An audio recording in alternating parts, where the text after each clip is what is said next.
Okay, so a quick minor follow-up video of my last one. I've just opened the package, the keyboard cover for the Nexdock. This is the UK version, and it looks like it's a thin film that goes over the existing keyboard. It looks like these keys or these numbers pop out a bit more, which is nice. They're kind of a rubbery. Now I haven't got them on here because I'm just showing you the difference, but it seems that the major difference here is one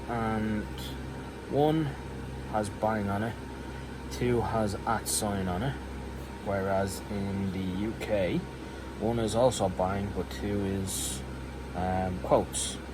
3 is the pound, the actual British pound signal, as opposed to the hash bang. 4 is still dollar, but it's also got the euro symbol on it.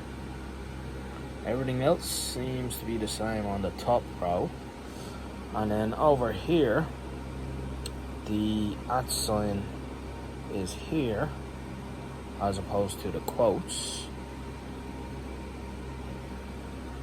and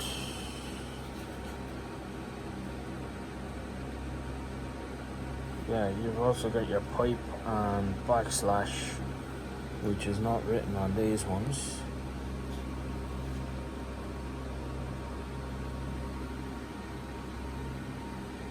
Pipe and backslash are up here. Backslash and hash is over here on the British keyboards.